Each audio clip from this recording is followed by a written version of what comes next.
주십시오. 네, 박성준 의원입니다. 앞서 저 후보자께 이제 국가의 위기는 어디서 오느냐 그 말씀을 좀 드렸는데요. 우리가 하나 집약을 해보면 국가의 위기라는 것은 권력 조직이죠. 자의적인 어떤 권력 행사를 하고 그 조직이 실질적으로 어떤 면죄부를 주고 제 식구 감사하기를 했을 때 위기가 오고 또 국민이 바라봤을 때 이러한 모습을 보고 법 앞에 평등하지 않다라고 생각했을 때 국가의 위기는 오는 겁니다. 그러면 지금 얘기한 김학의 불법 성매매 사건에 대해서 그동안에 검찰이 수사를 제대로 해왔느냐 국민이 바라볼 때 그렇지 못하다는 거고 결국은 법 앞에 평등하지 않다라는 인식 때문에 국가의 위기가 오는 겁니다. 이렇게 논란이 되는 것이죠. 그 부분에 대해서는 어떻게 생각하십니까? 맞습니다, 의원님.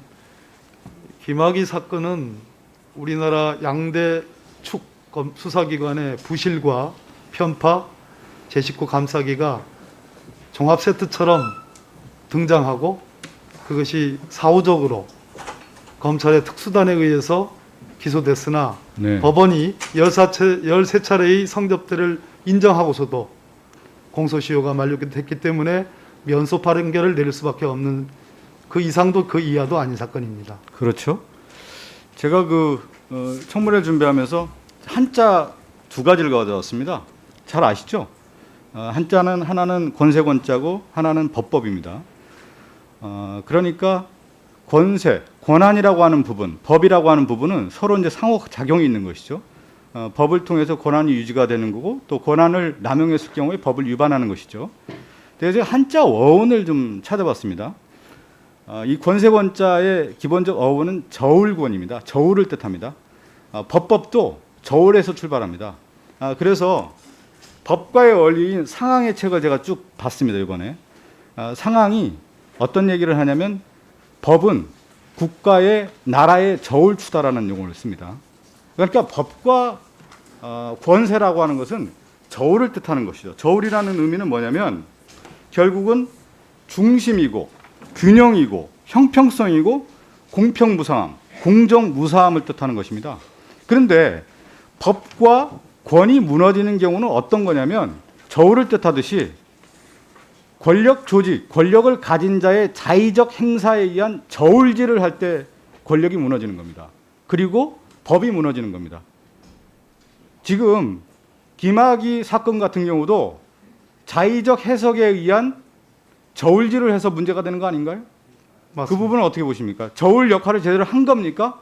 검찰이 제대로 역할을 한 겁니까? 하지 못했죠. 저울을 하지 않고 균형을 잡지 않고 저울질을 한 거 아닙니까? 그래서 그렇습니다. 오늘날 얘기하는 것이 선택적 판결, 선택적 수사, 선택적 기소 이 얘기하는 거 아닙니까? 온 국민의 눈에 그 동영상의 사진은 온 국민이 다 김학이라고 찍을 때 우리 검사들은 다 눈을 감았습니다.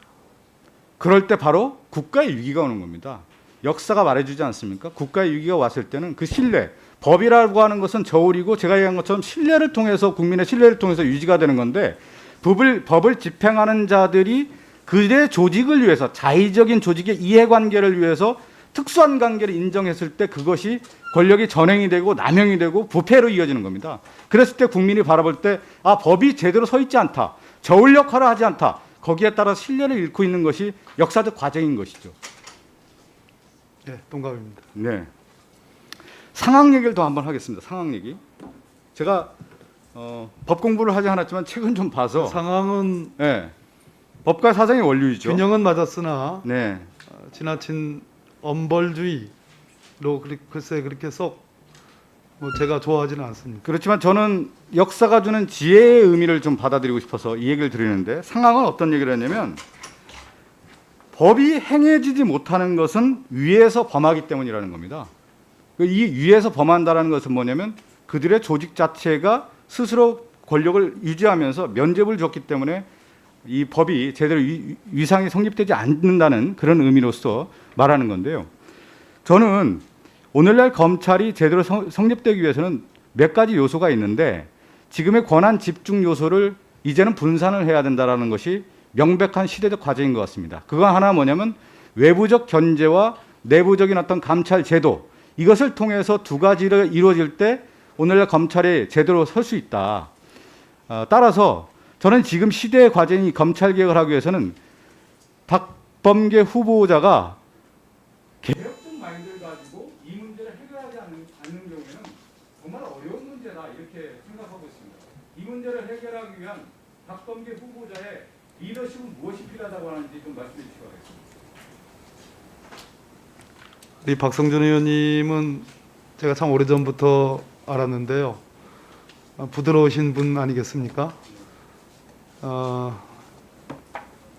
노자가 아까 제가 모두 발언에서 얘기했듯이 치패존설, 딱딱한 것은 일찍 빠지고 부드러운 것은 끝까지 남는다.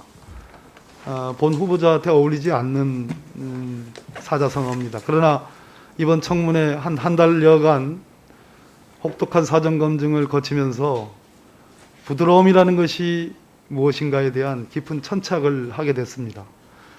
제가 우리 박성준 의원님 한번 찾아뵙고 우리 박 의원님이 갖고 계신 부드러움을 배울 수 있도록 그런 기회를 주셨으면 좋겠습니다.